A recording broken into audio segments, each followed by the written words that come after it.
शिव बाबा याद है ना। ओम शांति। 12 अगस्त 2024 के ईश्वरीय महावाक्य। पहले सुनते हैं मुरली के मुख्य पॉइंट्स। बाबा ने कहा, बच्चे, जब तक मैं हूँ तब तक तुम पुरुषार्थ करते रहो। वैसे तो 7 दिन में सारा ज्ञान बुद्धि में आ जाता है, परंतु जन्म जन्मांतर के पाप काटने में देरी लगती है, इसलिए बाप टाइम देते हैं। मूल है ही याद की यात्रा। इसमें माया का अपोजिशन बहुत होता है, एकदम भुला देती है, फिर और तरफ बुद्धि चली जाती है। अब तुम्हें मेहनत कर कर्मातीत अवस्था को पाना है, सुख धाम चलना है, तो बाप को याद करो और पावन बनो। जन्म जन्मांतर के जो पाप सिर पर हैं उन्हें याद से उतारो, याद से बड़ी खुशी रहेगी। फिर बाबा ने कहा, तुमको ऐसा बनना है, लक्ष्मी नारायण जैसा बनना है, तो एक तो पवित्र बनो और दूसरा चरित्र सुधारो। लोभ का भी भूत कम नहीं है, बहुत पाप कराता है। यह भूत बहुत अशुद्ध है, मनुष्य को एकदम गंदा बना देता है। अब तुम्हें इन 5 विकारों पर विजय पानी है। फिर 21 जन्म तुम रिंचक भी दुख नहीं पा सकते। वहाँ कोई तुम्हारा बाल भी बांका ना कर सके, क्योंकि नाम ही है सुखधाम। लास्ट में बाबा ने कहा, बेहद का बाप तुम्हें बेहद का पाठ पढ़ाते हैं। जो जैसा पढ़ेगा ऐसा पद पाएगा। पुरुषार्थ कम करेंगे तो पद भी कम पाएंगे। जब किसी दूसरे को आप समान बनाते हैं तब मालूम पड़ता है कि अच्छी रीति पढ़ते हैं और पढ़ाते हैं। अब सुनते हैं महावाक्यों को विस्तार से। बाबा ने कहा, मीठे बच्चे, अब वापिस घर जाना है, इसलिए बाप को याद करने और अपने चरित्र को सुधारने की मेहनत करो। प्रश्न, अज्ञान नींद में सुलाने वाली बात कौन सी है? उससे नुकसान क्या हुआ है? उत्तर, कल्प की आयु लाखों वर्ष कहना, यही अज्ञान की नींद में सुलाने वाली बात है। इससे ज्ञान नेत्रहीन हो गए हैं, घर को बहुत दूर समझते हैं।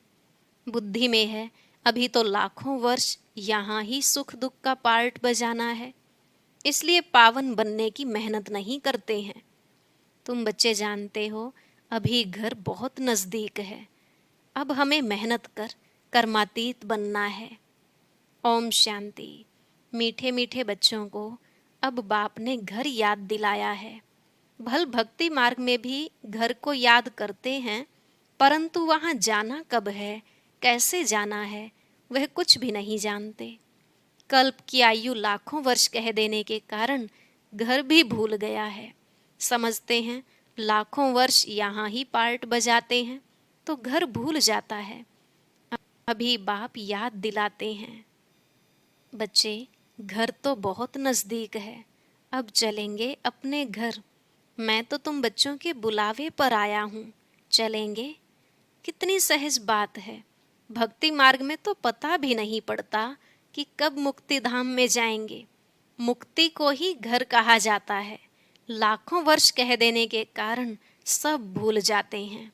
बाप को भी तो घर को भी भूल जाते हैं। लाखों वर्ष कहने से बहुत फर्क पड़ जाता है।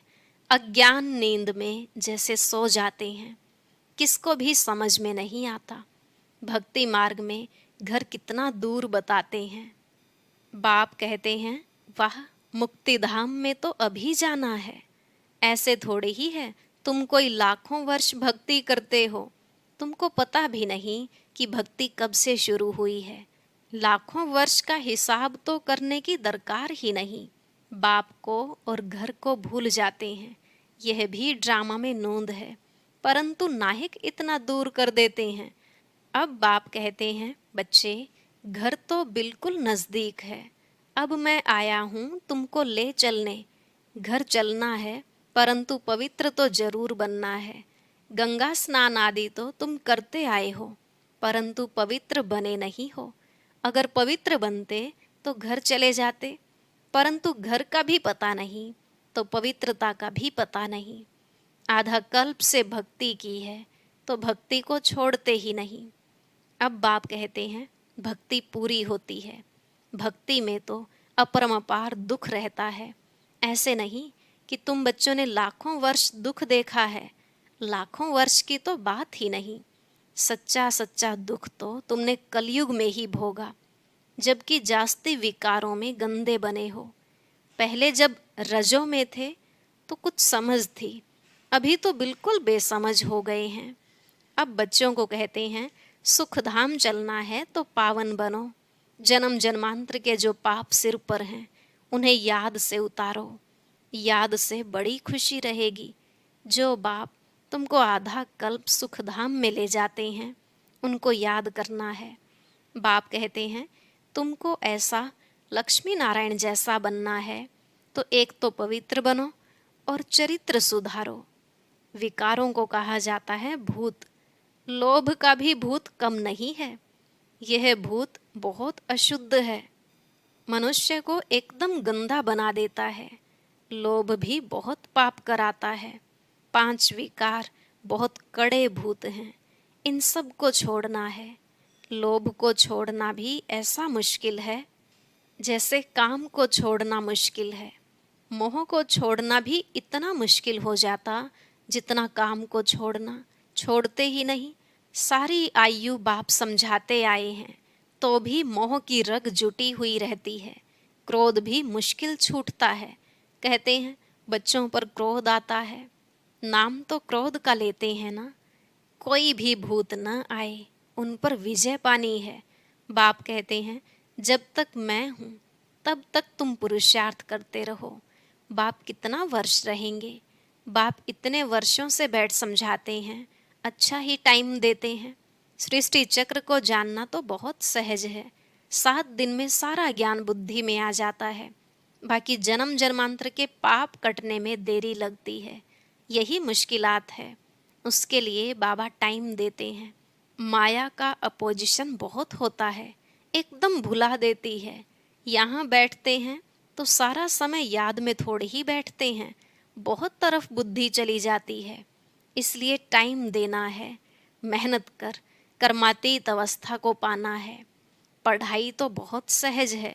सेंसिबल बच्चा हो तो 7 रोज में सारा ज्ञान समझ ले कि यह 84 का चक्र कैसे फिरता है। बाकी पवित्र बनने में है मेहनत। इस पर कितने हंगामे होते हैं। समझते हैं बात तो राइट है। हम ग्लानि करते थे कि ये ब्रह्मा कुमारियाँ भाई बहन बनाती हैं, परंतु बात तो बरोबर राइट है। जब तक हम प्रजापिता ब्रह्मा के बच्चे नहीं बने हैं तब तक पवित्र कैसे रह सकेंगे? क्रिमिनल आई से सिविल आई कैसे बन सकती है? यह युक्ति बड़ी अच्छी है। हम ब्रह्मा कुमार कुमारियां हैं तो भाई बहन हो गए। इसमें बड़ी मदद मिलती है सिविल आई बनाने में। ब्रह्मा का कर्तव्य भी है ना। ब्रह्मा द्वारा देवी देवता धर्म की स्थापना अथवा मनुष्य को देवता बनाना। बाप आते ही हैं पुरुषोत्तम संगम युग पर, तो समझाने की कितनी मेहनत करनी पड़ती है। बाप का परिचय देने लिए ही सेंटर्स खोले जाते हैं। बेहद के बाप से बेहद का वर्षा लेना है। भगवान तो है निराकार, श्री कृष्ण तो देहधारी है, उनको भगवान कह नहीं सकते। कहते भी हैं भगवान आकर भक्ति का फल देंगे, परंतु भगवान का परिचय नहीं है। कितना तुम समझाते हो फिर भी समझते नहीं। देहधारी तो पुनर्जन्म में आते हैं जरूर, अब उनसे वर्षा मिल न सके। आत्माओं को एक परम पिता परमात्मा से वर्षा मिलता है। मनुष्य मनुष्य को जीवन मुक्ति दे न सके। यह वर्षा पाने के लिए तुम बच्चे पुरुषार्थ कर रहे हो। उस बाप को पाने लिए तुम कितना भटकते थे। पहले तो सिर्फ एक शिव की पूजा करते थे और कोई तरफ जाते नहीं थे। वह थी अव्यभिचारी भक्ति। औरों के मंदिर आदि इतने नहीं थे। अभी तो ढेर चित्र हैं, मंदिर आदि बनाते हैं। भक्ति मार्ग में तुमको कितनी मेहनत करनी पड़ती है। तुम जानते हो शास्त्रों में कोई गति सदगति का रास्ता नहीं है, वह तो एक बाप ही बताते हैं। भक्ति मार्ग में कितने मंदिर बनाते रहते हैं। वास्तव में मंदिर सिर्फ होते हैं देवी देवताओं के, और कोई मनुष्य का मंदिर बनता नहीं, क्योंकि मनुष्य तो हैं पतित। पतित मनुष्य पावन देवताओं की पूजा करते हैं। भल हैं वह भी मनुष्य, परंतु उनमें दैवी गुण हैं। जिनमें दैवी गुण नहीं है वह उनकी पूजा करते हैं। तुम खुद ही पूज्य थे, फिर पुजारी बने हो। मनुष्य की भक्ति करना यह 5 तत्वों की भक्ति करना है। शरीर तो 5 तत्वों का बना हुआ है।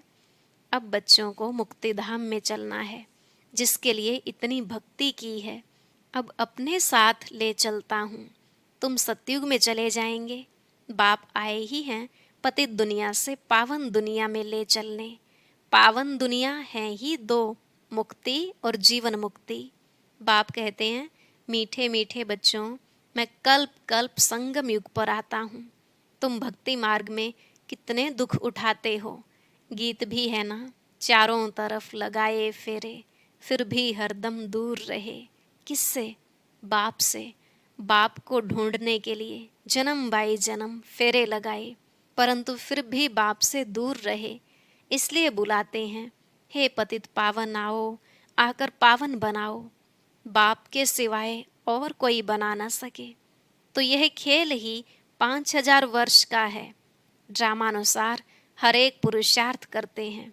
जिस प्रकार कल्प पहले किया है उस अनुसार ही राजधानी की स्थापना हो रही है। सब एक जैसा तो नहीं पढ़ेंगे। यह पाठशाला है ना, राजयोग की पढ़ाई है। जो देवी देवता धर्म के होंगे वह निकल आएंगे।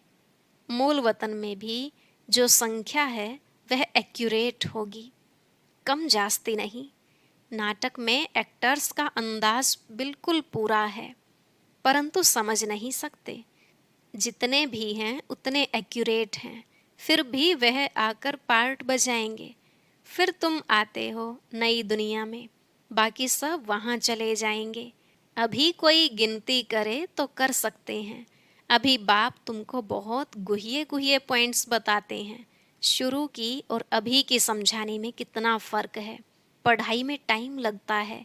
फट से कोई ICS नहीं बन जाएंगे। नंबरवार पढ़ाई होती है। बाप कितना सहज कर समझाते हैं, जो मनुष्यों की बुद्धि में सहज बैठ सके। दिन प्रतिदिन नई नई पॉइंट समझाते रहते हैं। अब बाप कहते हैं, मुझ पतित पावन बाप को बुलाया है। मैं आया हूँ तो तुम पावन बनो ना। अपने को आत्मा समझ मामेकम याद करो तो तुम सतो प्रधान बन जाएंगे। फिर यहाँ आना पड़ेगा पार्ट बजाने। बाप कहते हैं, आत्मा पतित बनी है, इसलिए पतित पावन बाप को याद करते हैं पावन बनने के लिए। कितना वंडर है, इतनी छोटी सी आत्मा कितना पार्ट बजाती है। इसको कुदरत कहा जाता है। उनको देखा नहीं जाता है। कोई कहते हैं हम परमात्मा का साक्षात्कार करें। बाप कहते हैं, इतनी छोटी बिंदी का तुम साक्षात्कार क्या करेंगे। मैं जानने लायक हूँ, बाकी देखना तो मुश्किल है। आत्मा को यह सब कर्मेंद्रियाँ मिली हुई हैं पार्ट बजाने के लिए। कितना पार्ट बजाती हैं, यह वंडर है। कभी भी आत्मा घिसती नहीं। यह है अविनाशी ड्रामा। यह अविनाशी बना बनाया है। कब बना यह पूछ नहीं सकते। इनको अनादि कहा जाता है। मनुष्यों से पूछो, रावण को कब से जलाते आए हैं, शास्त्र कब से पढ़ते आए हो, तो कह देते हैं अनादि हैं, पता नहीं है, मूंझे हुए हैं ना। बाप बैठ समझाते हैं, हूबहू जैसे बच्चों को पढ़ाते हैं। तुम जानते हो हम बिल्कुल बेसमझ थे, फिर बेहद की समझ आ गई है। वह होती है हद की पढ़ाई, यह है बेहद की। आधा कल्प है दिन, आधा कल्प है रात। 21 जन्म तुम रिंचक भी दुख नहीं पा सकते। कहते हैं ना, शल तुम्हारा बाल भी बांका ना हो, कोई दुख दे ना सके। नाम ही है सुख धाम। यहाँ तो सुख है नहीं। मूल बात है पवित्रता की। कैरेक्टर्स अच्छे चाहिए ना। बच्चों को हर बात क्लियर समझाई जाती है। नुकसान और फ़ायदा होता है ना। अभी तो बाप कहते हैं फ़ायदे की बात ही छूटी, अभी तो नुकसान ही नुकसान होने का है। विनाश का समय आ रहा है। उस समय देखना क्या क्या होता है। बरसात नहीं होती है तो अनाज की कितनी महंगाई हो जाती है। भल कितना भी कहते हैं 3 वर्ष के बाद बहुत अनाज होगा, फिर भी अनाज बाहर से मंगाते रहते हैं। ऐसा समय आएगा जो एक दाना भी मिल नहीं सकेगा। इतनी आपदाएं आनी हैं। इनको ईश्वरीय आपदाएं कहते हैं। बरसात नहीं पड़ी तो अकाल जरूर पड़ेगा। सब तत्व आदि बिगड़ने वाले हैं। बहुत जगह तो बरसात नुकसान कर देती है। तुम बच्चे जानते हो, बाप आदि सनातन देवी देवता धर्म की स्थापना कर रहे हैं। तुम्हारी एम ऑब्जेक्ट है यह। फिर से तुमको नर से नारायण बनाते हैं। यह बेहद का पाठ बेहद का बाप ही पढ़ाते हैं। जो जैसा पढ़ेगा ऐसा पद पाएगा। बाप तो पुरुषार्थ कराते हैं। पुरुषार्थ कम करेंगे तो पद भी कम पाएंगे। टीचर भी स्टूडेंट को समझाएंगे ना। दूसरे को जब आप समान बनाते हैं तब मालूम पड़ता है यह अच्छी रीति पढ़ते हैं और पढ़ाते हैं। मूल है ही याद की यात्रा।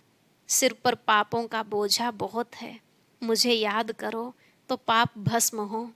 यह है रूहानी यात्रा। छोटे बच्चों को भी सिखलाओ कि शिव बाबा को याद करो। उनका भी हक है। यह नहीं समझेंगे कि अपने को आत्मा समझ बाप को याद करना है। नहीं, सिर्फ शिव बाबा को याद करेंगे। मेहनत करने से उनका भी कल्याण हो सकता है। अच्छा, मीठे मीठे सिकिलधे बच्चों प्रति माता पिता बाप दादा का याद प्यार और गुड मॉर्निंग। रूहानी बाप की रूहानी बच्चों को नमस्ते। रूहानी बच्चों की रूहानी बाप दादा को नमस्ते नमस्ते। Good morning. शुक्रिया बाबा, शुक्रिया। धारणा के लिए मुख्य सार। पहला पॉइंट, नर से नारायण पद प्राप्त करने के लिए बेहद के बाप से बेहद का पाठ पढ़कर दूसरों को पढ़ाना है। आप समान बनाने की सेवा करनी है। दूसरा, लोभ मोह की जो रगें हैं उनको निकालने की मेहनत करनी है। अपने चरित्र को ऐसा सुधारना है जो कोई भूत अंदर प्रवेश होने न पाए। आज का वरदान, भगवान और भाग्य की स्मृति से औरों का भी भाग्य बनाने वाले खुशनुमा खुश नसीब भव। भगवान और भाग्य की स्मृति से औरों का भी भाग्य बनाने वाले खुशनुमा खुश नसीब भव।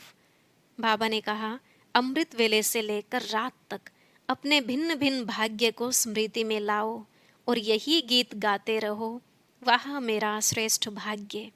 जो भगवान और भाग्य की स्मृति में रहते हैं वही औरों को भाग्यवान बना सकते हैं। ब्राह्मण माना ही सदा भाग्यवान, सदा खुश नसीब। किसी की हिम्मत नहीं जो ब्राह्मण आत्मा की खुशी कम कर सके। हर एक खुशनुमा खुश नसीब हो। ब्राह्मण जीवन में खुशी का जाना असंभव है। भल शरीर चला जाए लेकिन खुशी जा नहीं सकती। स्लोगन, माया के झूले को छोड़ अतीन्द्रिय सुख के झूले में सदा झूलते रहो। माया के झूले को छोड़ अतीन्द्रिय सुख के झूले में सदा झूलते रहो। ओम शांति।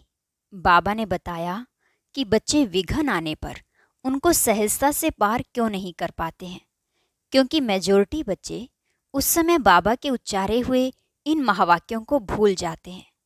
ऐसे कौन से महावाक्य हैं, जानने के लिए सुनते हैं आज का अव्यक्त ज्ञान मोती।